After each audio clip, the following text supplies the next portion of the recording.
Welcome to mega debate. నా పేరు రహీం. సాగు కోసం సర్వస్వం ధారపోసి పండించిన పంటను అమ్ముకోలేక తెలంగాణ రైతు రోడ్డెక్కుతున్నాడు. అన్నదాత సుఖీభవ అనాల్సిన పాలకులు ధాన్యం కొనుగోలు కేంద్రాల వద్ద రైతులను కంటతడి పెట్టిస్తున్నారు. ఒకవైపు రుణమాఫీ అందక మరోవైపు గిట్టుబాటు ధర లేక చివరకు పోలీసుల కాళ్లు పట్టుకుని వేడుకునే దుస్థితి ఎందుకు వచ్చింది? రేవంత్ సర్కార్ ఇచ్చిన రైతు హామీలు కేవలం కాగితాలకే పరిమితమయ్యాయని విపక్షాలు అంటున్నాయి. రైతు సమస్యల్ని నిజంగానే రేవంత్ సర్కార్ పట్టించుకోవడలేదా? గిట్టుబాటు ధరల విషయంలో వాస్తవంగా జరుగుతుంది ఏంటి? పెండింగ్లో ఉన్న హామీలేంటి? రైతులు పోలీసులు కాళ్లు పట్టుకునేలా పరిస్థితులు దిగజారడానికి కారణాలేంటి? ఈ అంశాలపై ఇవాళ మనం డిస్కస్ చేద్దాం. ఇదే విషయంతో మనతో పాటు డిబేట్లో పాల్గొన్నారు బీఆర్ఎస్ నాయకులు గరేపల్లి సతీష్ గారు, అదేవిధంగా గాలి వినోద్ కుమార్ గారు, ప్రముఖ విశ్లేషకులు మనతో పాటు సిద్ధంగా ఉన్నారు. ముందుగా మనం వినోద్ కుమార్ గారి దగ్గరికి వెళ్దాం. వినోద్ కుమార్ గారు నమస్తే అండి.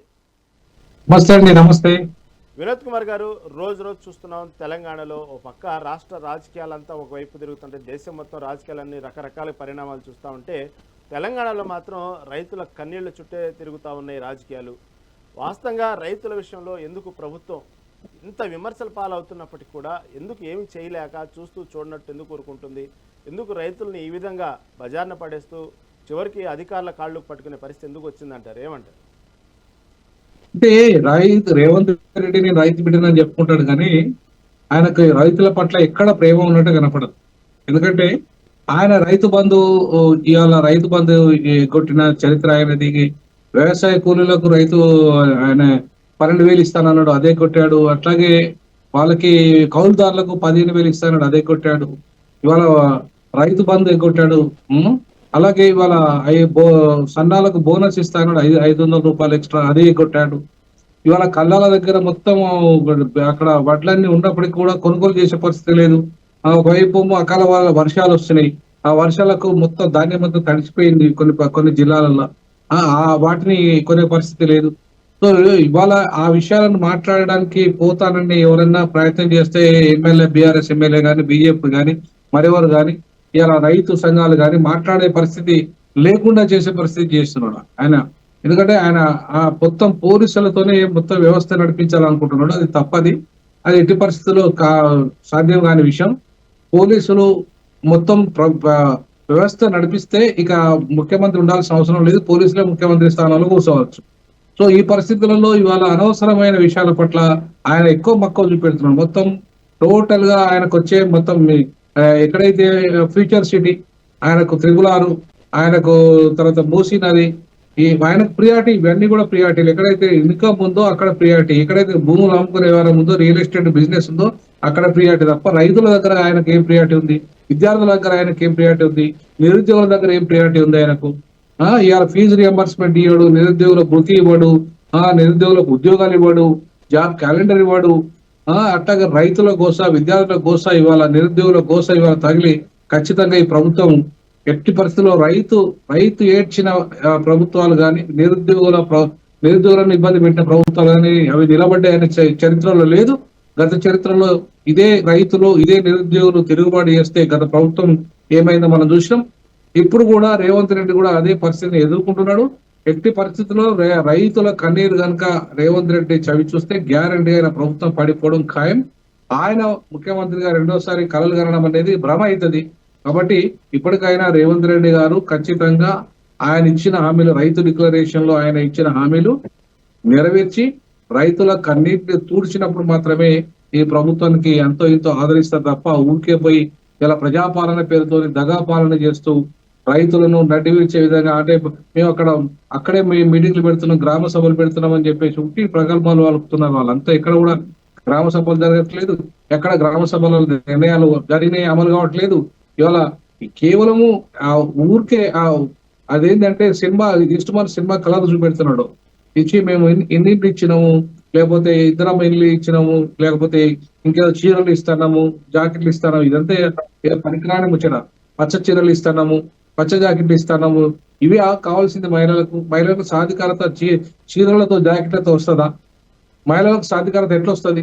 సో కాబట్టి మహిళా సాధికారత ఇవాళ ఒకవైపు పూర్తిగా మహిళల్ని మేము ఆదుకుంటున్నామని సీతక్క చెప్తుంది, మహిళలను మేము కోటీశ్వరులు చేస్తామని చెప్తుంది. మరి ఇవాళ మహిళా కోటీశ్వరులు కావాలంటే కనీస జ్ఞానం ఉంటే చెప్పగలుగుతారు కదా వాళ్ళు. వాళ్ళకి ఇప్పుడు నీకు ఇంత అప్పు ఉన్నది, ఇప్పుడు నీ దగ్గర పైసలే లేవు, జీతాలకే డబ్బులు లేవు, మహిళల్ని కోటీశ్వరులు చేస్తా అంటే ఎవరు నమ్మాలి? ఫీజు రియంబర్స్మెంట్ డబ్బులు కడతలేవు, విద్యార్థులకు ఫీజులు ఒక్కొక్కరు బీటెక్ ఎంటెక్ అన్ని కంప్లీట్ చేసి ఎల్ఎల్బి చేసి ఫీజులు కట్టలేక వాళ్ళ సర్టిఫికెట్లన్నీ అక్కడ మొత్తం యూనివర్సిటీలలో కాలేజీలలో అక్కడే పడాపడి ఉన్నాయి.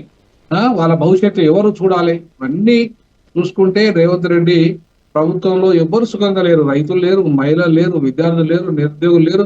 ఇటు ఈవెన్ కనీసం చివరికి 4,000 రూపాయల పెన్షన్దారులు కూడా 4,000 ఇవ్వకుండా 2,000 ఇస్తాడు ఇంకా కూడా. ఆయన 2.5 ఏళ్ళు వచ్చి ప్రభుత్వం వచ్చి ఆ 6 నెలల్లో అన్ని మొత్తం హామీలన్నీ నెరవేరుస్తా అని చెప్పి ఆయన రాహుల్ గాంధీ ప్రగల్భాలు పలికిండ్రు. మరి 3 ఏళ్ళు దగ్గర 3 ఏళ్ళు అవుతుంది, ఇంకా వాటికి ఊసలేదు పాసలేదు. సో ఈ పరిస్థితులలో ఖచ్చితంగా రేవంత్ రెడ్డి ప్రభుత్వాన్ని గద్దెదించే రోజు దగ్గరలోనే ఉంది. ఆ దిశగా ఇవాళ రైతులు తిరుగుబాటు చేస్తున్నారు, విద్యార్థులు, మహిళలు, అన్ని వర్గాలు తిరుగుబాటు చేసిన రోజు చేస్తున్నారు, డైలీ చేస్తారు. ఇంకా ఆయన ప్రభుత్వం ఖచ్చితంగా వాళ్ళ మళ్ళీ వచ్చే అవకాశం అయితే కనబడుతుంది. రైట్ అండి వినోద్ కుమార్, రైట్. ఓకే, సతీష్ గారు నమస్తే అండి. నమస్తే అండి. సతీష్ గారు, ఓ పక్క రైతుల కోసం ఆ విధంగా బీఆర్ఎస్ పార్టీ తరఫున ఇటు పక్క హరీష్ రావు కానివ్వండి, కేటీఆర్ కానివ్వండి, రకరకాల సంబంధించినటువంటి వాళ్ళ క్లస్టర్లో ఎవరికోళ్ళు పోరాడుతూ ఉంటే, అసలు గతంలో బీఆర్ఎస్ ప్రభుత్వం అధికారంలో ఉన్నప్పుడు రైతులకు బేడీలు వేసిన మీరా ఈ విధంగా రైతుల గురించి మాట్లాడేది? అసలు రైతుల గురించి మాట్లాడే హక్కు మీ పార్టీలో లేదు. మీరు అధికారంలో ఉన్నప్పుడు ఎంతోమంది రైతులు కూడా ఆత్మహత్య చేసుకునే సందర్భాలు ఉన్నాయి. కనీసం మీ గిట్టుబాటు ధరలేమో అసలు మీ టైంలో రైతులు ఆత్మహత్యలు చేసుకునే సందర్భాలు ఉన్నాయి. రైతులు బేడీలు వేసిన మీరా మాట్లాడేది రైతుల గురించి అంటున్నారు, ఏమంటారు? అనేవాళ్ళు చాలా రకాలుగా అంటూనే ఉంటారండి. వాళ్ళు అంటే మనం గతంలో నుంచి చూసినాం, పార్టీ స్థాపించిన బీఆర్ఎస్ పార్టీ స్థాపించిన దగ్గర నుంచి మరి ప్రభుత్వం తెలంగాణ రాష్ట్రం సిద్ధించిన దగ్గర దాకా ఆ రోజు నుండి కూడా మేము తప్పకుండా బీఆర్ఎస్ పార్టీ రైతుల కోసమే నిలబడింది. ఏ రోజు కూడా రైతులు కేసీఆర్ గారిని అడగలేదండి. కేసీఆర్ గారి హయాంలో, కేసీఆర్ గారి ప్రభుత్వంలో కాలు మీద కాలేసుకొని ఉంటే రైతు బంధు పడ్డది, రైతు బీమా వచ్చింది. రైతు బంధు ఎప్పటికప్పుడు పంటకు ముందే అద్భుతంగా వస్తే కాలు మీద కాలేసుకొని ఉన్నారు. ఇప్పుడు కేసీఆర్ గారి హయాంలో కాలు మీద కాలేసుకున్న పరిస్థితి నుంచి ఈ రోజు కాంగ్రెస్ ప్రభుత్వ హయాంలో కాళ్ళు మొక్కే అధికారుల, పోలీసు వాళ్ళ కాళ్ళు మొక్కే దీన స్థితికి రైతులు దిగదార్చిరు ఇలా కాంగ్రెస్ ప్రభుత్వం అని చెప్పేసి ఇలా తెలంగాణ ప్రజలందరూ కూడా చూస్తా ఉన్నారు. ఎక్కడ చూసినా అయ్యా మా వడ్లు కొనురి, అయ్యా మా మక్కలు కొనురి, అయ్యా మా పసుపు కొనురి, అయ్యా మాకు ఎరువులు ఇరి, అయ్యా మాకు రైతు బంధు ఇరి, అయ్యా మాకు రైతు భరోసా ఇవ్వరి, అయ్యా మా పరిస్థితి ఏంది, అయ్యా మా గన్ని బాగి ఇరి, అయ్యా మా లారీలను తెప్పిరి, అయ్యా మా వడ్లు వర్షంలో తడిచిపోతా ఉన్నాయి, అయ్యా ఎండలకు గుండెపూట చచ్చిపోతా ఉన్నారు అని చెప్పి రైతాంగం అంతా విలవిలలాడుతున్న పరిస్థితి మనం చూస్తా ఉన్నాం.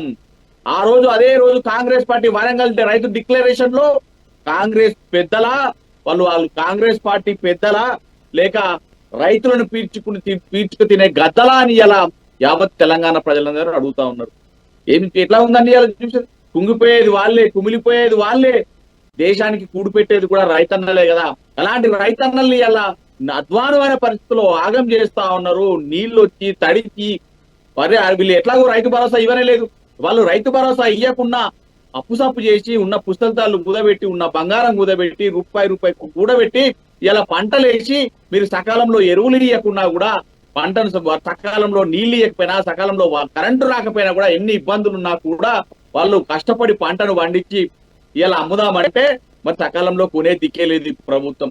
అరే ఎండను కొంటారా నాయన అని రోడ్ల మీద వేస్తే ఎర్రటి ఎండలకు చాలా మంది రైతులు గుండెపోటుతో చనిపోయిన రోజులు ఉన్నాయి. అకాల వర్షంతో ఇలా ఆదిలాబాదు, నిర్మలు, జగిత్యాలు, వరంగల్ వర్షాలకు వాళ్ళు కష్టపడి చెమటోర్చిన వడ్లన్నీ అలా నీళ్ళల్లో కొట్టుకపోతా ఉంటే వాళ్ళు గుండెలు బాదుకుంటూ విలవిలలాడుకుంటూ, ఒరే ప్రభుత్వం, కాంగ్రెస్ నాయకులారా మిమ్మల్ని నమ్మి ఓటేసి మీరు ఇలా సకాలంలో కొంటే మేము బతుకులు ఇట్లా ఉండబోవు కదా అని చెప్పేసి గుండెలు బాదుకుంటూ విలవిలాడుతున్న పరిస్థితులు మనం చూస్తా ఉన్నాం.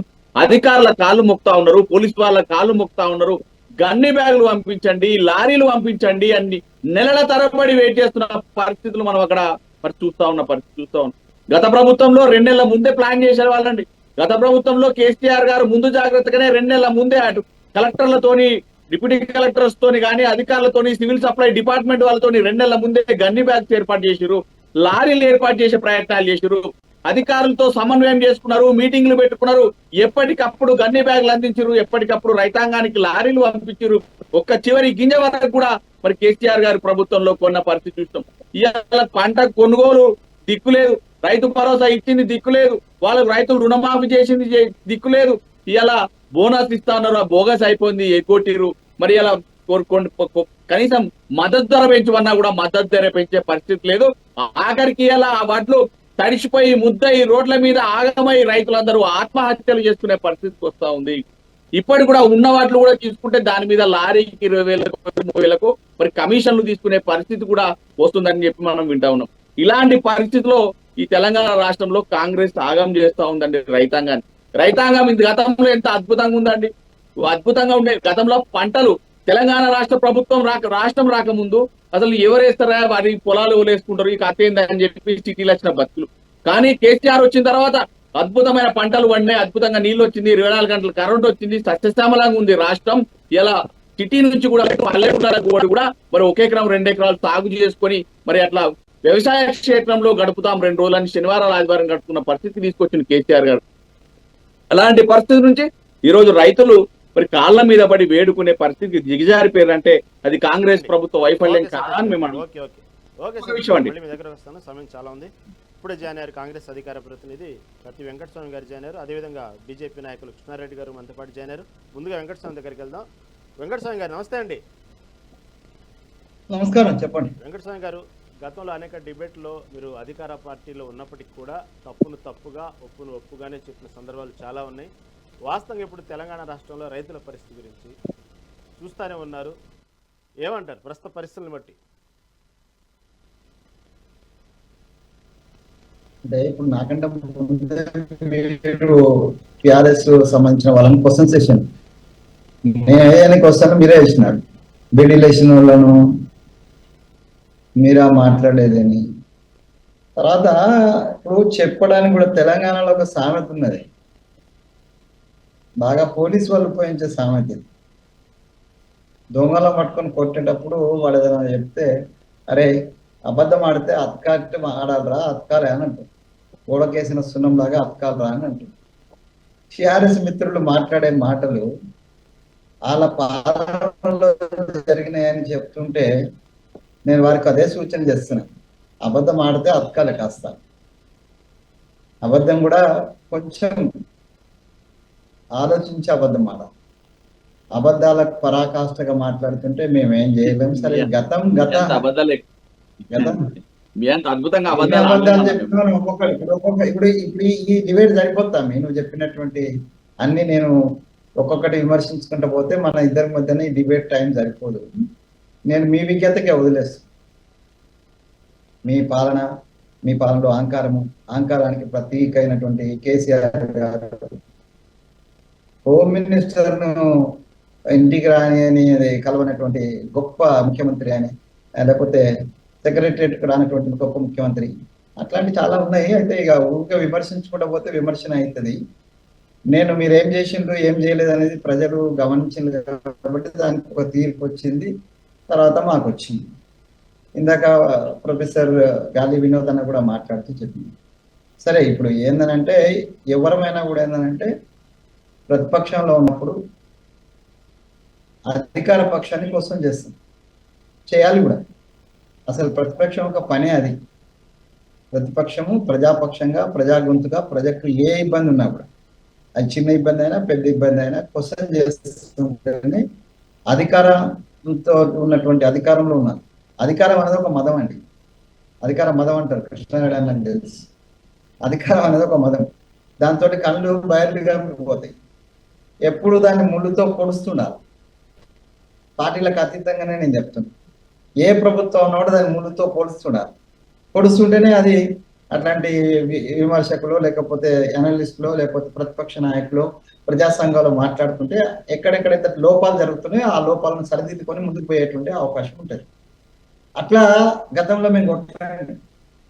గమ్మత్ ఏందనంటే వినోదానికి తెలుసు, కృష్ణారెడ్డి అన్నది తెలుసు, ఈ సత్యం కూడా తెలుసు. కేసీఆర్ మీద 10 ఏళ్ళు కొట్లాడింది మేము.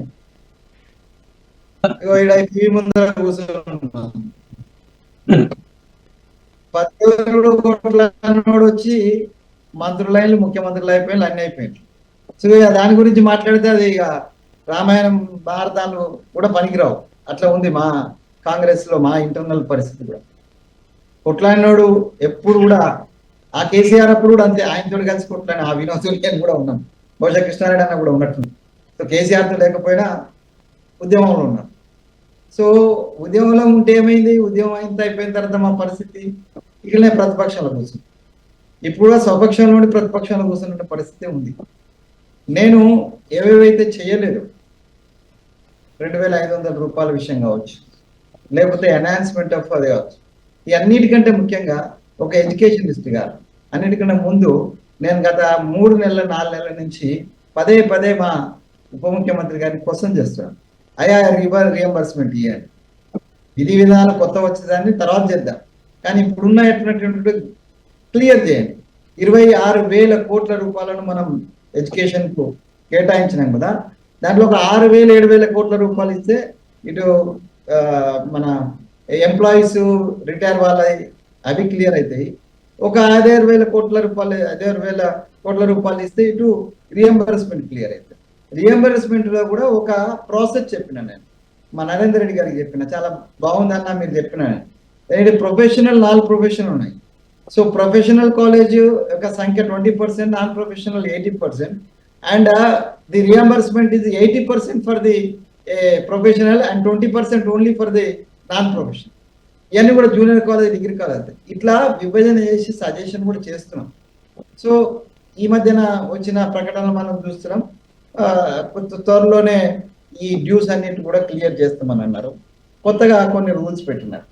సో డెఫినెట్ గా రైతులకు సంబంధించిన సమస్యల విషయంలో ప్రతిపక్షాలు లేవనెత్తేటువంటి అంశాలను డెఫినెట్ గా ప్రభుత్వం పరిగణలోకి తీసుకోవాల్సింది. అయితే అకాల వర్షాల కారణంగా, అనుకోకుండా జరిగినటువంటి వర్షాల కారణంగా కొన్ని చోట్ల జరిగినాయి. ఇప్పుడు ఆత్మహత్యల గురించి మనం మాట్లాడుకుంటే అది బాగుండదు.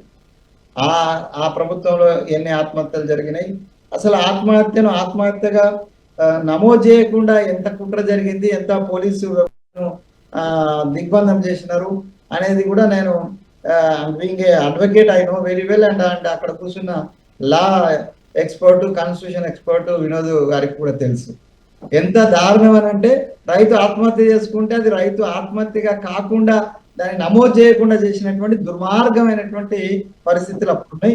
ఇప్పుడు ఎవరైనా రైతులు ఆత్మహత్య చేసుకుంటే ఆ పరిస్థితి లేదు, చేసుకోకూడదు. చేసుకుంటే మనం చేసింది ఏమన్నట్టు అది మాట్లాడింది కాదు. నేనేమంటే కొంత ఇందాక వినోద్ గారు చెప్తూ కొన్ని విషయాలు చెప్పిన, అది మూసి లేకపోతే నేను కూడా ఇంతకు ముందు కూడా చాలా పర్ఫెక్ట్ గా చెప్పిన, మా పార్టీ వాళ్ళకి చెప్పిన, నేను మా రాహుల్ గాంధీ గారికి కూడా నేను మెయిల్ పెట్టిన. ద ప్రియారిటీ ప్రాధాన్యత క్రమంలో కొంచెం తడబడుతున్నారు రేవంత్ రెడ్డి గారు, చేస్తలేరని కాదు. రేవంత్ రెడ్డి గారి ప్రాధాన్యత క్రమంలో కొంత కన్ఫ్యూజన్ ఉన్నాయి. ఇది ఈ రకమైన ప్రాధాన్యత క్రమం తప్పినందుకే కేసీఆర్ గారికి నేను అత్యంత సన్నిహితుడిని, చాలా దగ్గరి సలహాదారుని. నేను ఇచ్చిన సలహా ప్రకారం ఆయన పాటించున్నట్టు ఆయనకు 3వ సారి కూడా ఆయన అధికారం వచ్చేవాడే. అన్నిటికైనా ప్రియారిటీ ఈ రాష్ట్రం కోసం కొట్లాడి ప్రాణత్యాగాలు చేసినటువంటి పిల్లలు కదా, ఆ పిల్లల యొక్క రిక్రూట్మెంట్ 10 ఏళ్ళు నువ్వు గ్రూప్ 1 ఇవ్వకపోతే ఇంక ఎందుకన్నట్టు అది. సో ఆ ప్రియారిటీ తప్పింది. సో ఇవాళ కూడా కొంత ప్రియారిటీలో తప్పిదాలు జరుగుతున్నాయి. మా ప్రభుత్వం నుంచి నేను దాన్ని మేము కూడా పదే గుర్తు చేస్తున్నాం. ఆ రైతులకు సంబంధించినటువంటి పర్టికులర్ విషయానికి వస్తే రైతు భరోసా ఇచ్చినాం, మేము రైతు బంధు ఇచ్చినాము. రైతు భరోసా మీ టైంలో రైతు బంధు ఏదైతుందో దుర్వినియోగం జరిగింది. 100 ఎకరాలు ఉన్నటువంటి మల్లారెడ్డి లాంటి వాళ్ళు తీసుకున్నారు, చిన్న రైతులు కూడా తీసుకున్నారు కాదని అంటలేము, కానీ సన్న రైతులు తీసుకున్నారు, కానీ లావు రైతులు కూడా చాలా మంది తీసుకున్నారు. సో అది ఒక దుర్వినియోగం, దాన్ని ఒక సిస్టమైజ్ చేస్తున్నారు. ఇవాళ మొన్న రైతు భరోసా రైతు బంధు వేసినారు, మీరు చూసినారు. కాకపోతే అది మెల్లమెల్లగా ఒక్కొక్కటి, ఈ అన్నిటికీ ఒక కారణం కూడా ఉన్నది. ఏంటంటే ఇది స్లో అవుతున్నది. మేము అనుకున్నంత ఫాస్ట్ గా, మేము ప్రజలకు వాగ్దానం చేసినంత ఫాస్ట్ కావట్లేదు. మేము 100 రోజుల్లో చేస్తామన్నాం, 6 నెలలు చేస్తాం, కానీ అంత ఫాస్ట్ గా కాలేదు. తప్పే. ఎందుకు కాలేదనంటే ఆ కాకపోవడానికి నేను బదనాం చేస్తలేను, కానీ రాష్ట్రం యొక్క ఆర్థిక పరిస్థితి సరిగా లేదు. ఈ లేని సమయంలో మళ్ళా మనం అప్పులు చేసి మళ్ళా కుప్పులు పెట్టుకునేటువంటి ఏదో 4th సీటో లేకపోతే మూసినదో ఇది కాదు. రైతులే ప్రధానము, ఇడున్న నిరుద్యోగులే ప్రధానము, నిరుద్యోగుల క్యాలెండరే ప్రధానము. ఎడ్యుకేషన్ సిస్టంలో ఇలా ఇంటర్మీడియట్ సంబంధించి ఏదో అది వస్తుంది. ఎప్పుడు వినోదన్నా, నేను I'm calling you once again for the an intermediate for the on behalf of the Telangana lecturer forum. I'm going to call you for అది. కృష్ణారెడ్డి అన్న, మీలాంటి వాళ్ళు కూడా బీజేపీ నుంచి కూడా రండి, టిఆర్ఎస్ నుంచి కాంది. ఇంటర్మీడియట్ అండ్ దీన్ని మిక్స్ చేయడం వల్ల కేంద్రం యొక్క ఒత్తిడి వల్ల జరుగుతున్నటువంటి దాని మీద మనం చర్చిద్దామని చెప్తున్నాం. చర్చ లేకుండా ఒక సమానంగా అది మేము వినోద్ గారిని గతంలో పిలిచిన ఆకునూరు మురళి గారి ఇచ్చినటువంటి రిపోర్ట్ మీద, అది రిపోర్ట్ కంటే ఎక్కువ ఏంటంటే అది data collection. That is more data collection.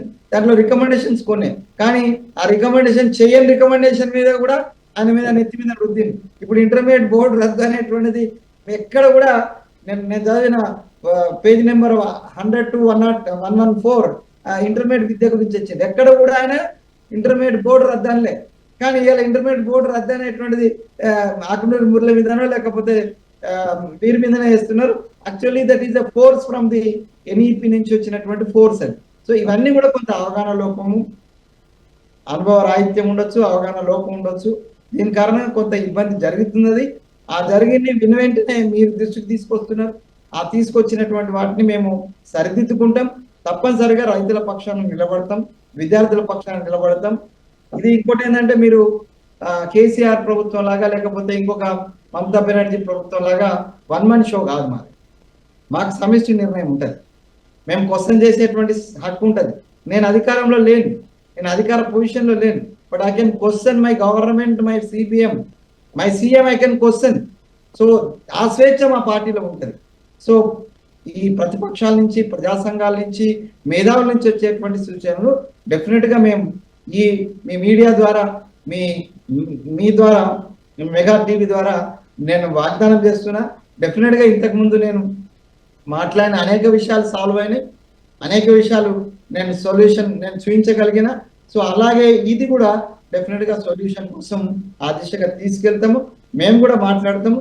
కొంత బాధాకరమైనటువంటి అంశాలు ఉన్నాయి, కానీ టిఆర్ఎస్ మిత్రులు కేటీఆర్ గారు, హరీష్ రావు గారు గగ్గోలు పెడుతున్నట్టుగా, లేకపోతే దుమ్మెత్తి పోస్తున్నట్టుగా, బట్టగాసు మీదేసేటువంటి ప్రయత్నం చేస్తున్నట్టుగా అయితే లేదు.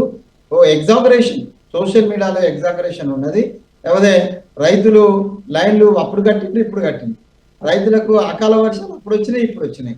రైతుల ఆత్మహత్యలు అప్పుడు జరిగినాయి, అంతకంటే ఇప్పుడు కూడా జరుగుతున్నాయి. దాంతో పోలిస్తే తక్కువ జరుగుతున్నాయి. అది ఆ ఒక్కటి కూడా జరగవద్దు అనేది నా ఉద్దేశం. అప్పుడు మాత్రమే ఇచ్చిన విధానానికి అర్థం ఉంటుంది. మేము ఇచ్చిన రైతు భరోసా, రైతుకు సంబంధించినటువంటి రాహుల్ గాంధీ గారు వచ్చి పెట్టినటువంటి సభ, ఇలా మీరందరూ కూడా రాహుల్ గాంధీని క్వశ్చన్ చేస్తున్నారు.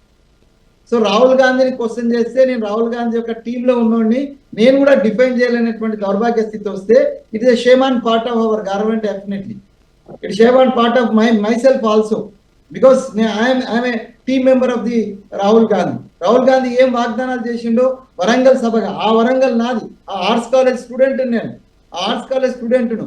ఆ సభ సాక్షిగా ఏమేమి వాగ్దానాలు చేసినామో మాకు గుర్తుంది. వాటిని అన్నింటిని కూడా కూలంకషంగా చర్చిస్తాము. డెఫినెట్గా పాజిటివ్గా ప్రతిపక్షాల విమర్శ అయినా దాని నుంచి ఏదైతే పాజిటివ్ ఆలోచన వస్తుందో, పాజిటివ్ సజెషన్ వస్తుందో దాన్ని తప్పకుండా మేము ఇంప్లిమెంట్ చేస్తాము. ప్రజలకు తీర్చడానికే మా ప్రభుత్వం వచ్చింది, దానికి కట్టుబడి ఉన్నాం. కొద్దిగా ఆలస్యానికి మేము ప్రజల నుంచి క్షమాపణ కూడా కోరుతున్నాం. Right Venkata sir, correct. మీరు చెప్పిన వాగ్దానాలు తీరాలని కోరుకుందాం. ఓకే, కృష్ణారెడ్డి గారు బీజేపీ నాయకులు ఉన్నారు. కృష్ణారెడ్డి గారు నమస్తే అండి. కృష్ణారెడ్డి గారు అన్మ్యూట్ చేయండి. మీట్లో ఉన్నారా కృష్ణారెడ్డి గారు? బీజేపీ కృష్ణారెడ్డి గారు అన్మ్యూట్ చేయండి. కృష్ణారెడ్డి గారు వారు ఉన్నారు, లైన్ లో ఉన్నారు. కృష్ణారెడ్డి గారు మీట్లో ఉన్నట్టున్నారు. మ్యూట్ లో ఉన్నారన్న, అన్మ్యూట్ చేయండి. కృష్ణారెడ్డి గారు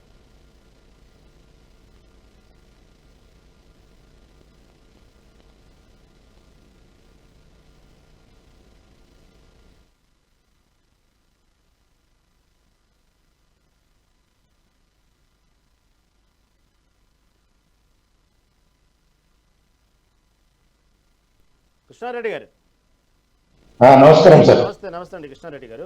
కృష్ణారెడ్డి గారు, సార్. రైతుల సమస్యల పట్ల తెలంగాణ రాష్ట్రంలో ఒక పక్క లేచిన దగ్గర నుంచి తెల్లారి నుంచి హరీష్ రావు, ఇటు పక్క కేటీఆర్ వెళ్ళి రైతుల దగ్గరికి వెళ్ళి రైతులు ఉన్న సమస్యల మీద ఆ విధంగా ఫోకస్ అవుతూ ఉంటే, పక్క బీజేపీ పార్టీ రైతుల సమస్యల కంటే కూడా దాడులతో ఫోకస్ అయిందనేటువంటి వార్త ఎక్కువ జనాల్లోకి వెళ్తూ ఉంది గత 2 రోజులుగా. ఎక్కువగా రైతుల సమస్యల మీద చూస్తుంటే ఎటు చూసినా అకాల వర్షాలతో రైతులు అల్లాడిపోతూ ఉంటే, ఈ పరిస్థితిలో బీజేపీ పార్టీ ప్రస్తుతం స్టాండ్ ఏంటి? అసలు బీజేపీ రైతుల పట్ల పోరాట విషయంలో ఏమంటారు తెలంగాణ రాష్ట్ర అధికారులు? సార్, ముందుగా మీకు మెగా 9 వీక్షకులకు, అలాగే ఈ చర్చా వేదికలో పాల్గొంటున్న వివిధ పార్టీల నాయకులకు, పెద్దలకు అందరికీ శుభ సాయంత్రం తెలియజేసుకుంటున్నాను సార్. ఇక్కడ రైతుల గురించి అందరం మొసలు కన్నీరు గార్చడం తప్ప రైతులకు ఒరగబెడుతుంది ఏం లేదు. పొద్దున్న లేచి మైక్ పట్టుకుంటే రైతులు మేము అది చేసినాం ఇది చేసినాం అని చెప్పడము, మరి రైతులు ఎందుకు ఆత్మహత్యలు చేసుకుంటున్నారు, రైతులు ఎందుకు రోడ్ ఎక్కుతున్నారు అనేది చర్చ రావట్లేదు. ఇందాక పెద్దలు వెంకటస్వామి మాట్లాడారు, అలాగే బీఆర్ఎస్ నాయకులు మాట్లాడిన దాంట్లో ఏదో కాలు మీద కాలు వేసుకొని కూర్చున్నారు, రైతులు ఇది అది అంటారు. సతీష్ గారికి తెలుసో తెలియదో కామారెడ్డిలో నేనే అఖిలపక్షంతో హైవే బ్లాక్ చేస్తే ఈ రోజు వరకు నా మీద మక్కలు కొనుగోలు జరగక, వడ్లు కొనుగోలు జరగక ఇది చేస్తే అఖిలపక్షంలో దగ్గర సుమారుగా 5,000 మందితో చేస్తే కలెక్టరేట్ భవన్ ముట్టడిస్తే నా మీద 3 కేసులు పెట్టారు. మీరు వచ్చేసి రైతులకు ఉద్ధరించినారని చెప్పేసి నీతి వాక్యాలు ఈ రోజు పల్లేసుకుంటే అది కరెక్ట్ కాదు. ఈ రోజు రైతులు ఎదుర్కొంటున్న సమస్యలు ఏంటి, రైతుకు పరిష్కార మార్గాలు ఏంటి అనేది మాట్లాడతాం. మేము ఇరగదీసినాం పొరగదీస్తామన్నామంటే ఈ రోజు రైతులు ఈ పరిస్థితిలో ఉండాల్సింది కాదు, రోడ్లు ఎక్కాల్సిన వాళ్ళు కాదు. ఈ రోజు కూడా బ్యాంకులలో పాస్బుక్లు పెట్టి రుణాలు తీసుకోవాల్సింది కాదు. మీరు ఇంత చేస్తే ఇప్పటికే మీరు ఆ రోజు రుణమాఫీ చేస్తామని చెప్పేసి బీఆర్ఎస్ చేస్తామని చెప్పింది, ఆ రోజు రుణమాఫీ చేయలేదు. ఈ రోజు కాంగ్రెస్ చేస్తానే 2 లక్షల వరకు లోపు ఉన్న వాళ్ళకు రుణమాఫీ చేస్తానంటే 2 లక్షల పైన ఏదైతే ఉందో అది కట్టుకోండి అని చెప్పేసి అంటే 50,000, 30,000, 40,000 ఎంత, 2 లక్షల పైన ఉన్నది 2 లక్షల లోపలికి అప్పు తీసుకొచ్చి కట్టుకొని 2 లక్షల లోపు అప్పు చేసుకుంటే దాన్ని ఈ రోజు వరకు కాంగ్రెస్ నమ్మించి గొంతుకొచ్చింది ఆ విషయంలో. అది పరిస్థితి ఏంటంటే రైతులకు అందరూ చెప్పేటి ఏమో గొప్ప మాటలు, వెనకాలనేమో గోతులు. ఇక దాని గురించి ఎక్కువ మాట్లాడడం కాకుండా ఇప్పుడు ఏంటంటే రైతులు ఎందుకు ఎదుర్కొంటే సమస్యలు మాట్లాడదాము. ఈ రోజు ప్రజెంట్ ఉన్న సిచ్యువేషన్ లో మాట్లాడుకుంటే కొద్దిగా వాళ్ళకు ఉపశమనంగా ఉంటది. ఇక మన గొప్పలు మన డబ్బా మనం కొట్టుకుంటూ పోతే రైతు సమస్యలకు పరిష్కార మార్గాలు ఎక్కడ దొరుకుతాయి అది గమనిస్తాము. ఇప్పుడు ఇందాక వెంకటస్వామి చాలా గొప్ప మంచి మాటలు మాట్లాడారు.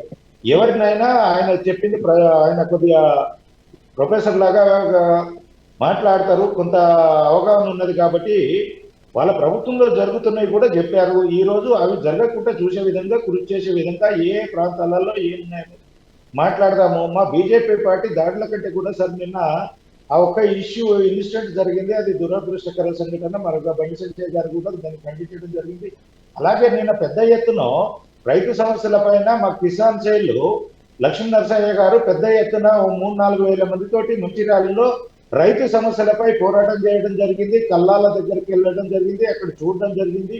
ఇక్కడ కాంగ్రెస్ పార్టీ ప్రభుత్వంలో జరుగుతున్నది ఏంటంటే ప్రభుత్వం అని అంటామా, అధికారుల నిర్లక్ష్యం అంటామా, లేదంటే రైతులను పట్టించుకోకపోవడం అంటామా, రైతులను నిర్లక్ష్యం చేస్తుంది అనుకో అన్న. ఏమైతుందంటే సార్ ఇక్కడ కల్లాలో రైతుల దగ్గర పండించిన పంట కల్లాల దగ్గరికి కొనుగోలు కేంద్రం దగ్గరికి వచ్చిన తర్వాత రైతులు వెంటనే స్పందించి కొనుగోలు స్టార్ట్ చేయాల్సిన దగ్గర ఏమైతుందంటే మంత్రులు వచ్చేంత వరకు మంత్రులు ఇనాగ్రేషన్ చేసి ఆ యొక్క కొనుగోలు కేంద్రాన్ని ఓపెన్ చేయట్లేదు. దాంతో 10-15 రోజులు పోతుంది. కాంటా పెట్టిన తర్వాత కూడా నేను వాస్తవంగా మాట్లాడుతున్నాను సార్. నేను రైతులను చూసినాను, మాట్లాడిన సమస్యను మాట్లాడుతున్నాను. దీనికి పరిష్కారం ఏం చెప్తుంది అనేది ప్రభుత్వం కానీ అధికార పార్టీ నాయకులు చెప్పాలి. ఎక్కడ జరుగుతుంది 10-15 రోజులు ఎమ్మెల్యేలు అక్కడ లోకల్ నాయకులు వచ్చి ఇనాగ్రేషన్ చేసేంత వరకు కొనుగోలు జరపట్లేదు. అన్ని ఉన్న అంగులు నోట్లు చెన్ని అన్న విధంగా చేస్తున్నారు. కొనుగోలు జరిగిన తర్వాత లారీలు సఫిషియెంట్ గా లేవు సార్. అవి అలగేషన్ ప్రాపర్ గా జరుగుతలేదు.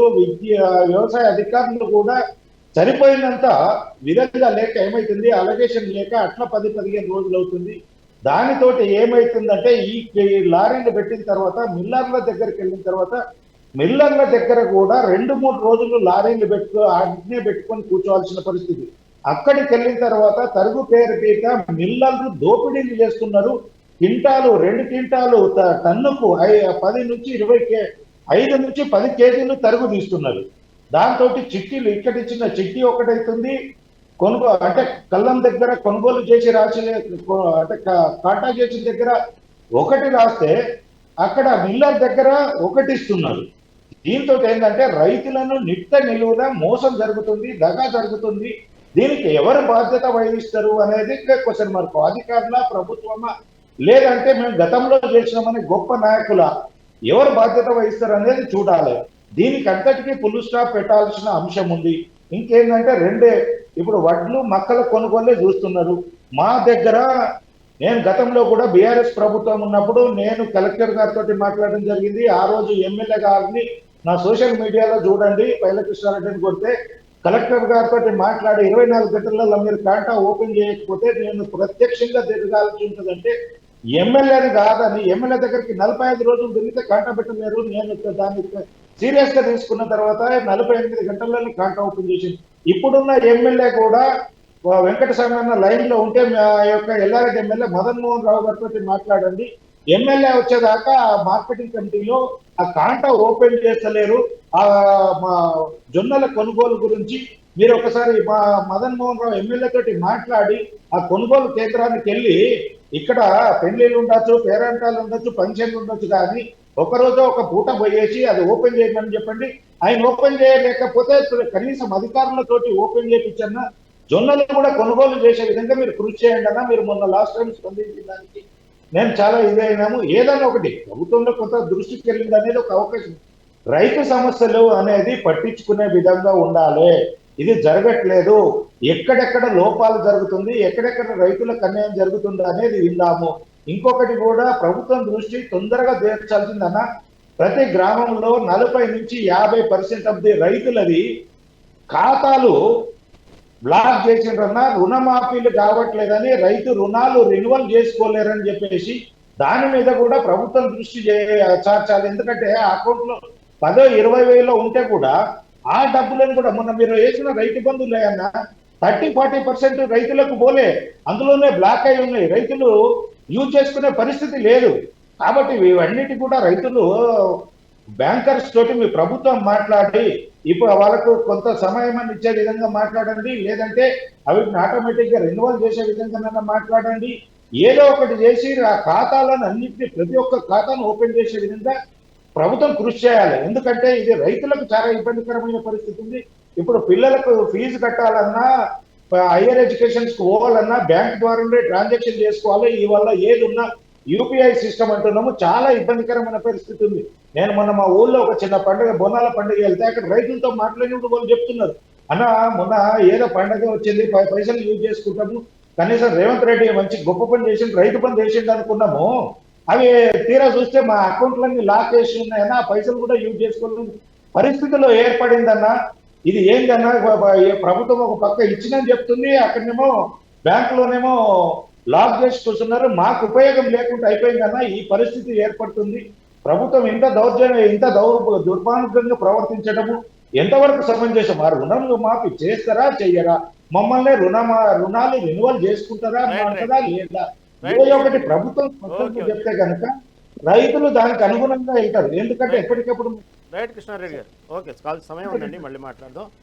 వినోద్ కుమార్ గారు, ఇందాక కత్తి వెంకట స్వామి గారు మాట్లాడుతూ సదుద్దేశంతో ఉన్నారు రేవంత్ రెడ్డి, అలా ఏం లేదు, పరిపాలన బాగానే ఉంది, ఎక్కడో కొంత రాష్ట్ర ఆర్థిక పరిస్థితి వల్ల కొంత ఎక్కడో అన్బ్యాలెన్స్ అవుతున్నారు, కన్ఫ్యూజ్ అవుతున్నారు, ప్రయారిటీ విషయంలో కూడా కొంత ఇచ్చి వెప్పించుకునే ధరలో ఎక్కడో కొంత కన్ఫ్యూజన్లో ఉన్నారు అంటున్నారు.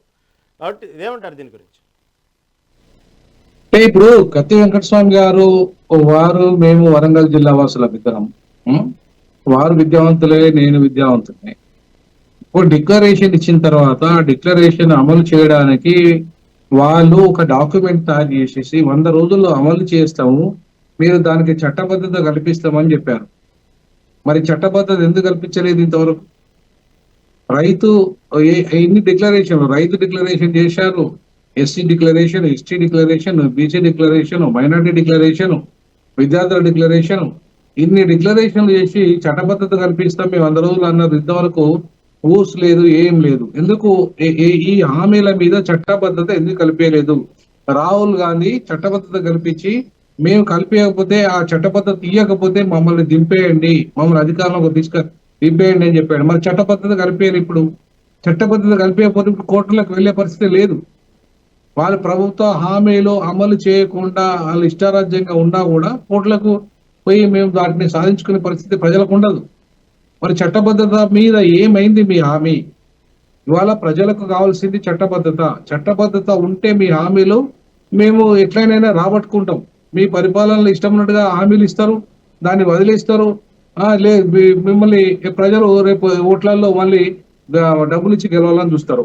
కానీ ఇదే రాహుల్ గాంధీ గారు, ఇదే రేవంత్ రెడ్డి గారు చట్టబద్ధత కల్పిస్తాం 100 days లో మేము ఖచ్చితంగా చట్టబద్ధత కల్పించకపోతే మమ్మల్ని నిలదీయండి అని చెప్పారు. మరి ఇవాళ 2.5 సంవత్సరాలు అయిపోయింది, 3 సంవత్సరాల దగ్గర ఉండదు. ఇంతవరకు ఎందుకు చట్టబద్ధత కల్పిస్తలేరు నాకు కత్తి వెంకటస్వామి గారు చెప్పాలి. ఎందుకంటే వారు రాహుల్ గాంధీ గారి టీంలో ఉన్నారు కాబట్టి. ఇవాళ చట్టబద్ధత అనే దానికి అర్థం లేకుండా చేసిండు రేవంత్ రెడ్డి, రాహుల్ గాంధీ. ఇవాళ చట్టబద్ధత కల్పిస్తేనే ఇవాళ కోర్టుల ద్వారా మాకు ఇచ్చిన హామీలు నెరవేర్చుకోవడంలో మేము కోర్టుకు వెళ్ళడానికి వీలవుతుంది, ప్రజలు కోర్టుకు వెళ్ళడానికి వీలవుతుంది. మరి ఎందుకు దాని మీద నోరు తెరపడం లేదు? ఎందుకు ఆ విషయంలో అసెంబ్లీలో మాట్లాడడం లేదు? ఎందుకు ఈ అంశాలని ప్రతిపక్ష పార్టీ కూడా గట్టిగా నిలదీయడం లేదు? ఇవాళ ఏమైంది ఈ మీ చట్టబద్ధత అంశము? ఒకటి. రెండవది, ఇలా వ్యవసాయ కూలీలు అత్యధికంగా ఉన్నారు. వ్యవసాయ కూలీలకు ₹1 ఇంతవరకు నువ్వు ఏవైతివి? వ్యవసాయ కూలీలు లెక్క చెప్పవైతివి? వ్యవసాయ కూలీలు ఎంతమంది ఉన్నారు? వాళ్ళకి ఎన్ని డబ్బులు వేసినావు? ఇంకెంతమందికి వేయాలి? ఎప్పుడు వేస్తావు? కౌలుదారులకు లెక్క ఎంత వేసిండ్రు? ఇంతవరకు ఎంతమంది కౌలుదారులకు మీరు డబ్బులు ఇచ్చిండ్రు? వాటి వివరాలు ఏంది? మీరు వెబ్సైట్ లో పెడతారా, లేదా పబ్లిక్ డొమైన్ కి ఏదైనా ఇస్తారా మీరు, లేదా ఏం చేస్తారా అనేది ఇంతవరకు అసలు అడ్రస్ లేదు. ఇంతవరకు రైతు బీమాకు సరైన రైతు భరోసా కానీ, రైతు బీమా కానీ ఇప్పటి వరకు సరైన చెల్లింపులు లేవు. కేటీఆర్ గారు మొన్న ఒక స్టేట్మెంట్ ఇచ్చారు, ఏ ఒక్క ఊర్లో కరెక్ట్ గా మీరు రైతు బీమా కానీ, రైతు బంధు కానీ మీరు ఇచ్చి ఉంటే నేను రాజీనామా చేస్తాను ఆయన. మరి దాని మీద రేవంత్ రెడ్డి ఇంతవరకు స్పందించలే.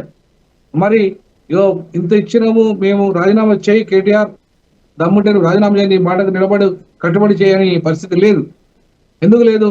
ఎందుకు లేదంటే అది కరెక్ట్ గా జరగలేదు కాబట్టి. సో ఇవాళ కరెక్ట్ గా జరగకుండా తప్పుడు లెక్కలు ఇస్తూ ఇవాళ తప్పుడు హామీలు ఇచ్చిన రేవంత్ రెడ్డి ప్రభుత్వాన్ని మేము నిలదీయాలన్నా వద్దా? ప్రజలు ఇలా గట్టిగా ప్రతిపక్ష పార్టీలు ప్రజలు నిలదీయాలన్నా వద్దా? నేనైతే చాలా స్పష్టంగా అడుగుతున్నా, ఇవాళ మీ చట్టబద్ధత అంశం ఏమైంది? ఎందుకంటే ఒక లా ప్రొఫెసర్ గా నేను అడుగుతున్నా, మీ చట్టబద్ధత అంశం ఏమైంది? మీ 6 గ్యారంటీలకు చట్టబద్ధత అంశం ఏమైంది? మీ డిక్లరేషన్స్ కు చట్టబద్ధత ఏమైంది? మీరు ఎందుకు ఇవ్వలేకపోతున్న, చట్టబద్ధత కల్పించలేకపోతున్న 6 గ్యారంటీలకు? దీన్ని ఇవాళ చాలా స్పష్టంగా రేవంత్ రెడ్డి ఒక ఫెయిల్యూర్ గవర్నమెంట్ గా చెప్పాలి. మనం ఫెయిల్యూర్ గవర్నమెంట్ రేవంత్ రెడ్డి చెప్తూ ఇవాళ మేము ప్రజాపాలనలో అద్భుతమైన పరిపాలన అందిస్తున్నాము, మేము వచ్చిన తర్వాత స్వర్ణయుగం వచ్చింది తెలంగాణలో అనే పరిస్థితి ఇవాళ క్రియేట్ చేస్తున్న మాట అబద్ధము, శుద్ధ అబద్ధము. వాళ్ళ రైతుల ఆత్మహత్యలు ఆగలేదు, అలాగే విద్యార్థుల ఆత్మహత్యలు ఆగలేదు, అలాగే నిరుద్యోగుల ఆత్మహత్యలు ఆగలేదు. అలాగే ఇవాళ ఏది కూడా గత ప్రభుత్వంలో కంటే కూడా ఇప్పుడు ఇంకా చాలా దుర్మార్గంగా వాళ్ళు ఇచ్చిన హామీలను ఒక్కటే అమలు చేసే పరిస్థితి లేకుండా పోయింది. సో ఈ క్రమంలో వెంకటస్వామి ఆయన కనీసం ఎమ్మెల్యే అవుతాడని మేము కలలుగన్నాం. ఎందుకంటే మా జిల్లా నాయకుడు, విద్యావంతుడు. గత ప్రభుత్వంలో ఆయనకు అవకాశం ఇవ్వలే, ఈ ప్రభుత్వంలో అవకాశం ఇవ్వలే. ఎందుకంటే పూర్తిగా రెడ్లాధిపత్యం ఉంది రేవంత్ రెడ్డి ప్రభుత్వంలో. కంప్లీట్ గా రెడ్లాధిపత్యం ఉంది. కంప్లీట్ గా రెడ్లకే పదవులు, రెడ్లకే ఎమ్మెల్యే పదవులు, ఎంపీ పదవులు, ముఖ్యమంత్రి పదవి, మంత్రి పదం, కార్పొరేషన్ చైర్మన్లు అన్ని రెడ్లకే ఇచ్చుకుంటా ఇవాళ ఆయన సామాజిక న్యాయం గురించి మాట్లాడతాడు. ఆయన ఢిల్లీలో మాట్లాడతాడు సామాజిక న్యాయం గురించి, రాహుల్ గాంధీ. ఈయన ఢిల్లీలో మాట్లాడతాడు సామాజిక న్యాయం గురించి. ఇప్పుడు మీరు క్యాస్ట్ సెన్సస్ తీసుకొస్తారు, లెక్కలు, కుల లెక్కలు తీసుకొస్తారు, అది ఎక్స్రే లాంటిది అని ఆయన అంటాడు. మరి ఆ ఎక్స్రేలో ఏ రోగం ఉందో ఇంతవరకు చెప్పలే, ఆ రోగానికి మందేమిస్తాడో ఇంతవరకు చెప్పలే. మరి ఎక్స్రే అంటాడు, ఉట్టి క్యాస్ట్ లెక్కలు చెప్పినంత మాత్రం కడప నిండుతుందా? మాది బహుజనుల కడప నిండుతుందా? మాకు పదవులు వచ్చినట్ట, మనకు పథకాలు అందినట్ట, మా జీవితాలు మారినట్ట, కుల లెక్కలు తీసినంత మాత్రాన మాకు అధికారం ఇచ్చినట్ట? కాబట్టి ఇవాళ ఇంత దుర్మార్గంగా ఓపెన్ గా మోసం చేస్తున్న చరిత్ర ఇవాళ కాంగ్రెస్ పార్టీకి ఉన్నది. కాబట్టి రాహుల్ గాంధీ గారికి రాహుల్ గాంధీ గారి మీద నాకు గౌరవం ఉండే, ఎందుకంటే వారి మాట మీద నిలబడతారు అనుకున్నా, కానీ ఆయన మాట మీద నిలబడలేని పరిస్థితులలో ఉన్నది ఆయన పరిస్థితి. ఇవాళ తెలంగాణలో నాలాంటి వాడికి వరంగల్ ఎంపీ ఇస్తానని హామీ ఇచ్చి ఇవ్వలేదు. ఇవాళ ఆ కడియం శ్రీ 40 ఏళ్ళు మంత్రిగా ఉండి ఏం చేశాడు ఆయన? ఆ దళిత దొర ఏం చేశాడు ఆయన? అటువంటి వాడికి వాళ్ళ బిడ్డకు మళ్ళీ ఎంపీ టికెట్ ఇచ్చుకున్నాడు. వాళ్ళ కులం ఎంత, వాళ్ళ జనాభా ఎంత, ఏ సామాజిక న్యాయం పాటించినట్ట? మెజారిటీ మాదిగలు ఉంటే 10% ఏమో జనాభా మాదిగలు నువ్వు ఇచ్చిన కాన్స్టిట్యున్సీస్ లో ఒక్క ఎంపీ ఏవైతే ఎమ్మెల్యేలు ఆరుగురు ఎమ్మెల్యేలు మాలల కంటే తక్కువ ఇచ్చినావు అంటే ఇదా అని సామాజికనే? ఎస్సీలలో కూడా ఇంత మాదిగలను ఇంత అణిచివేత ఉంటుందా? బీసీలకు ఇంత అణిచివేత ఉంటుందా? మైనార్టీలో ఒక్క ఎమ్మెల్యేకి ఏవైతే 10% దగ్గర ఉన్న మైనార్టీ జనాభాలో ఒక్క ఎమ్మెల్యేకి ఇచ్చే పరిస్థితి లేదా, గెలిపించే సత్తా లేదా రేవంత్ రెడ్డి దగ్గర? ఇంతమంది 43 మంది రెడ్లను గెలిపించుకున్నవి ఒక్క మైనార్టీ నుండి ఒక ముస్లింను గెలిపించే సత్తా నీకు లేదా? అంటే ముస్లింల పట్ల చిత్తశుద్ధి నీకు లేదు కాబట్టి గెలిపేయలే. ఏదో అజారుద్దీన్ తీసుకొచ్చి ఏదో మా ఎమ్మెల్సీ ఇచ్చి మంత్రి చేసి ఏదో ఓట్ల కోసం ఆ బై ఎలక్షన్ లో అక్కడ గెలవడానికి తెలుసుకున్న తప్ప ఇక్కడ కూడా మైనార్టీల మీద ప్రేమ లేదు ఆయనకు, దళితుల మీద ప్రేమ లేదు, బీసీల మీద ప్రేమ లేదు. కాబట్టి ఇట్లాంటి దుర్మార్గమైన ప్రభుత్వాన్ని ఖచ్చితంగా ప్రజలు రానున్న రోజుల్లో తగిన బుద్ధి చెప్తారు. ఖచ్చితంగా ప్రతిపక్షాలు నిలదీస్తాయి. ఇవాళ రైతుల పక్షాన మాత్రం బలంగా కొట్లాడతాం, అడుగుతాం, ప్రశ్నిస్తాం. రైట్ వినోద్ కుమార్, ఓకేనండి. సతీష్ గారు ఇందాక కత్తి వెంకటస్వామి గారు చెప్పినట్టు వాస్తవంగా క్షేత్రస్థాయిలో మీరు చెప్పినంత అయితే ఘోరంగా లేదు. కాకపోతే కేటీఆర్, హరీష్ రావు కావాలనే దీన్ని గుడ్డగాల్చి నెత్తినేస్తున్నారు, సోషల్ మీడియాని బాగా వాడుతున్నారు. అప్పుడు అకాల వర్షాలు ఉన్నాయి, ఇప్పుడు అకాల వర్షాలు ఉన్నాయి, అప్పుడు రైతు ఆత్మహత్యలు ఉన్నాయి, ఇప్పుడు ఉన్నాయి. కాకపోతే దానికి సంబంధించినటువంటి విషయంలో ప్రభుత్వం చిత్తశుద్ధిగానే ఉంది, కావాలని మీరు దీన్ని హైలైట్ చేస్తున్నారు అంటున్నారు. ఏమంటారు? వాళ్ళు చేసిరు, మేం చేస్తాం, వాళ్ళప్పుడు అట్లా జరిగింది, మేము ఇప్పుడు ఇట్లా జరుగుతుంది, వాళ్ళప్పుడు 100 మంది చనిపోయారు, మా అప్పుడు 100 మంది చనిపోవాలంటే అట్లా అది పద్ధతేనా అండి? అది కాదు కదా. మిమ్మల్ని ప్రజలు ఎన్నుకున్నారు, ప్రజలు మీకు అవకాశం ఇచ్చారు, ప్రజలు అవకాశం ఇచ్చినట్టు మీరు కొత్తవేం కాదు కదా. మీరు చెప్పిన మాటలు, మీరన్న మాటలే, మీరు ఇచ్చిన డిక్లరేషన్లే క్లియర్ చేయండి, ముందుకు సాగండి. రేపు ప్రజలు మిమ్మల్ని మళ్ళీ పట్టం కడతారు కదా. మేము చెప్పేది ప్రజలే చూస్తా ఉన్నారు. ఇలా వాళ్ళు కూలీలు కాదు కండి, మన పేడ్ బ్యాచ్ కాదు కండి. వాళ్ళ రైతులందరూ అరికోస పడతా ఉన్నారు, రోడ్డు మీదకి వచ్చి విలువలాడుతున్న సందర్భాలు మనం చూస్తూనే ఉన్నాం. నేను 2 విషయాలు ఒకటి క్లియర్ గా చెప్తాను అండి, కత్తి వెంకటస్వామి గారికి మరి బీజేపీ నాయకులు కూడా. ఒకటి, తెలంగాణ రాష్ట్రం వచ్చిన తర్వాత కాళేశ్వరం పేరుతో నీళ్లు తీసుకొచ్చి కొన్ని లక్షలాది ఎకరాలకు నీళ్లు సాగు తీసుకొచ్చి 24 గంటలు కరెంట్ అందించి, సకాలంలో ఎరువులు అందించి, సకాలంలో వాళ్ళకు రైతు బంధు ముందే రైతు బంధు వేసి వాళ్ళకి ఇబ్బంది అయినప్పుడు రైతు బీమా ఇచ్చిన సందర్భం. దాని తదనంతరం రైతు గన్నీ బ్యాగ్స్ విషయంలో కానీ, లారీల విషయంలో కానీ, కొనుగోలు విషయంలో కానీ ఎక్కడికక్కడ ఎలాంటి ఇబ్బంది లేకుండా చివరి గింజ వరకు కొన్న కేసీఆర్ గారిని దొరల పాలన, లేక ఈ రోజు అసలు గన్నీ బ్యాగ్స్ ఇవ్వకుండా, సకాలంలో యూరియా ఇవ్వకుండా, చెప్పులు పెట్టి పాస్బుక్లు పెట్టి రైతులను నిలబెట్టిన పరిస్థితులు, ఎండలో కూడా ఈ రోజు ఎక్కడ కూడా కరెంటు ఇచ్చిన సందర్భం లేదు, సకాలంలో నీళ్లు అందించిన సందర్భం లేదు. వాళ్ళకు భూమి ఉన్నోనికి రైతు బంధు ఇస్తాం, భూమి లేనోనికి కూడా రైతు భరోసా ఇస్తాం, భూమి కౌలు చేసిన కూడా రైతు భరోసా ఇస్తామని రైతులను మోసం చేసి, రుణమాఫీ విషయంలో కూడా పూర్తి స్థాయిలో చేస్తామని మోసం చేసి, ఇలా అధికారుల కాళ్ళు మొక్కించుకుంటూ, పోలీసు వాళ్ళ కాళ్ళు మొక్కించుకుంటూ, ప్రభుత్వ యంత్రాంగం కాళ్ళు మొక్కించుకుంటూ రైతులందరూ కాళ్ళు మొక్కుతా ఉంటే, ఇది కాంగ్రెస్ పాలన, రేవంత్ రెడ్డి గారి దొరల పాలన అని ఇలా యావత్ తెలంగాణ సమాజం మొత్తం అడుగుతా ఉందండి. ఇక రెండో విషయం చెప్తా ఉన్నాను, మీరు ఎన్ని మాటలు చెప్పినా ఏం చెప్పినా కూడా మీరు చెప్పిన మాటలే, మీరు అన్న మాటలే, మీరు ఇచ్చిన డిక్లరేషన్లే ఇలా మేము ప్రతిపక్షంగా, ప్రధాన ప్రతిపక్షంగా బీజేపీ కళ్ళు మూసుకున్నా కూడా, బీజేపీ వాళ్ళ స్వలాభాల కోసం, వాళ్ళ పదవుల కోసం బీజేపీ సతీష్ బాబు అన్న కలెక్టర్లతోటి కాళ్ళు మొక్కించుకున్న రోజులు అవి. కలెక్టర్ అన్న, కలెక్టర్లతో కాళ్ళు మొక్కించుకోలేదు, కాళ్ళు మొక్కిన సందర్భం అది వేరు. పెద్ద ఆయన అన్న, మీరు ఉన్నారు ఎగ్జాంపుల్ వెంకటస్వామి గారు, వెంకటస్వామి ఒక విషయం వినండి. గివింగ్ ఎగ్జాంపుల్, ఇప్పుడు కవిత పోయి బయట ఎగురుతుంది కానీ వయసులో పెద్దవాళ్ళు తెలంగాణ రాష్ట్ర వినండి అన్న, 2 తేడాలు ఉంటాయి అన్న. వయసులో పెద్ద ఆయన తెలంగాణ రాష్ట్ర సాధకుడు, దానికి మించి వయసులో పెద్ద ఆయన ఎంతో అనుభవం ఉన్న వ్యక్తి కాళ్ళు మొక్కడం అనేది వేరు, ఇది వేరు. దాన్ని ఇంకో విధంగా దాన్ని టర్న్ చేసి చూడొద్దు, దయచేసి చూడొద్దు. రెండో విషయం కూడా చెప్తానండి.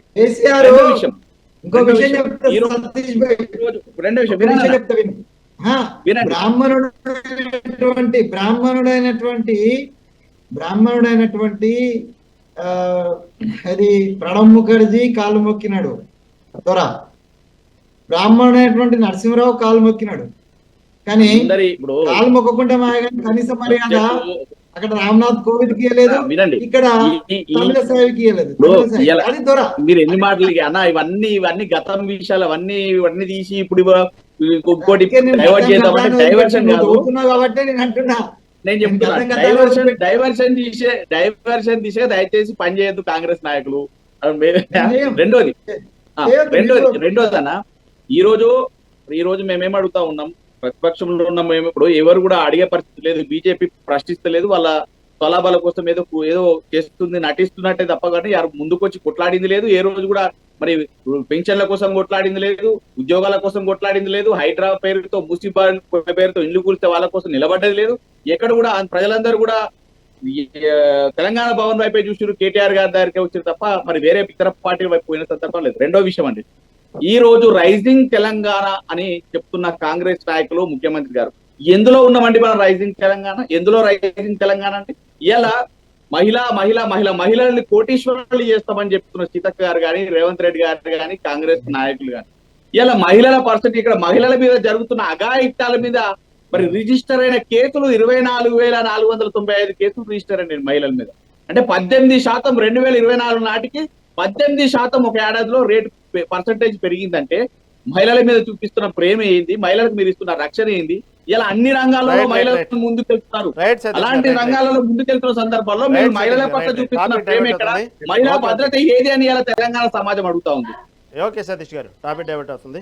ఓకే వెంకటస్వామి గారు మన సతీష్ గారు చెప్పినట్టు బీఆర్ఎస్ హయాంలో రైతు కాళ్ళ మీద కాళ్ళు వేసుకుని కూర్చున్నాడు, కాంగ్రెస్ హయాంలో అదే రైతు అధికారుల కాళ్ళు పట్టుకుంటున్నారు. దాంతోపాటు మన విశ్లేషకులు చెప్పినట్టు డిక్లరేషన్స్ ఏమైంది, చట్టబద్ధత విషయం ఏమైంది, ఏమంటారు వెంకటస్వామి గారు? కృష్ణారెడ్డి అన్న కూడా కొన్ని టెక్నికల్ అంశాలు చెప్పినారు. ఈ రైతు బంధు ఎగ్గొట్టలేదు, రైతు బంధు వచ్చింది. యువర్ రైట్, అంటే టెక్నికాలిటీలో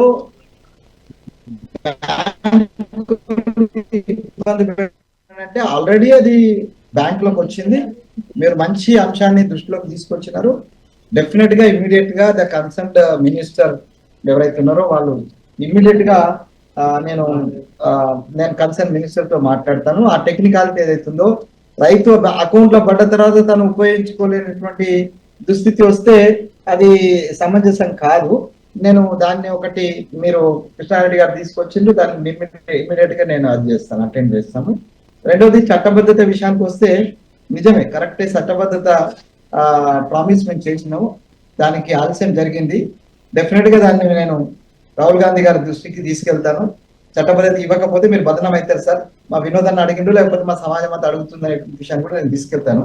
అయితే ఒక్కటి వినోదన్న, చట్టబద్ధత కాదన్న, the commitment towards the issue or the people. మనము గత ప్రభుత్వం రాజశేఖర రెడ్డి గారు ఉన్న టైం అనుకుంటా, దామోదర్ అన్న మన బిడ్డని చాలా జిల్లాలన్నీ తిరిగి 23 జిల్లాలు అప్పుడు ఉన్నటువంటి ఆంధ్రప్రదేశ్ తిరిగి ఎస్సీ ఎస్టీ సబ్ ప్లాన్ తీసుకొచ్చి దానికి చట్టబద్ధత తీసుకొచ్చి అది ఏ పడిందో ఒకసారి ఆలోచించాలని. చట్టబద్ధత ఉన్నా కూడా ఎస్సీ ఎస్టీ ఫండ్స్ టిఆర్ఎస్ ప్రభుత్వ సమయంలో మనం ఉపయోగించుకోలేకపోయినాం. ఇప్పుడు కూడా నేను అనుకోవడం ఫుల్ ఫ్లెడ్జ్డ్ గా ఎస్సీ ఎస్టీకి ఉపయోగపడ్డాయని అయితే నేను అనుకోవటం లేదు. ఎందుకంటే there is a deficiency as per the my knowledge. And SC ST అయితే సప్లాన్లో ఉన్నటువంటి ఫండ్స్ అన్ని కూడా మొత్తం ఉపయోగించబడ్డాయని మా ప్రభుత్వం వచ్చిన తర్వాత కూడా పూర్తి కాలేదు. గత ప్రభుత్వం అయితే దాన్ని ఊసేయలేదు, దాన్ని తొక్కిపట్టినారు. చట్టబద్ధత ఉన్నా కూడా అంటే ఇక్కడ నేనేమంటున్నా అంటే the commitment towards the people, commitment towards the promises అది ఉండాలా. అయినా మీరు చెప్పిన సలహాను నేను పాటిస్తాను.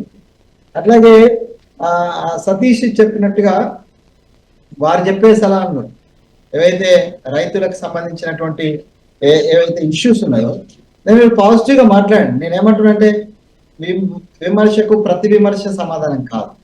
మీరు కొన్ని విమర్శలు చేసినారు, నేను దాన్ని ప్రతి విమర్శకు పోవటలే. గతంలో కూడా మనం చిన్న ఎగ్జాంపుల్ చెప్తాం. అక్కడ భారతీయ జనతా పార్టీ లీడర్ కూర్చొని ఉన్నాడు, సతీష్ గుర్తుపెట్టుకో, సూర్యాపేటకు భారతీయ జనతా పార్టీ లీడర్ బండి సంజయ్ కళ్ళల కాడికి పోయినాడు, తొక్కి వదిలిపెట్టి రాళ్ళు వేసినారు కాన్వాయ్లో. అట్లా కాంగ్రెస్ నాయకుడు మా కోదండ రెడ్డి గారు వరంగల్ ఎనుమాముల మార్కెట్ పోతే లోపలికి రానియలేదు. అక్కడ ఉన్నటువంటి లోకల్ ఎమ్మెల్యే లేకపోతే దానికి సంబంధించినటువంటి వాళ్ళు.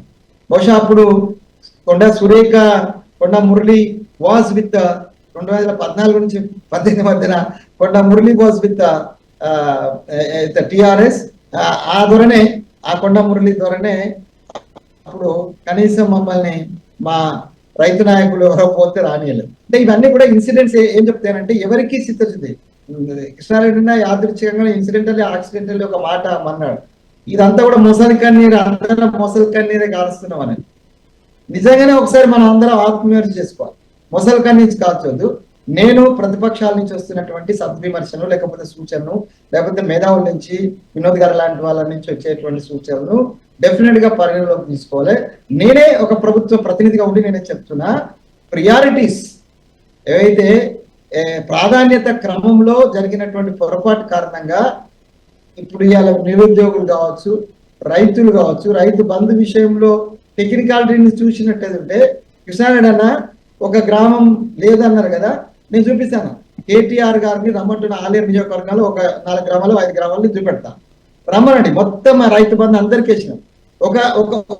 ఒక ఊర్లో మా మండలాధ్యక్షుడైనటువంటి జనార్దన్ రెడ్డి అయితే ఇంకా ఆయన కొడుకుబడ్డది, కానీ ఆయన మా పార్టీ మండలాధ్యక్షుడు, ఆయన రాలేదు.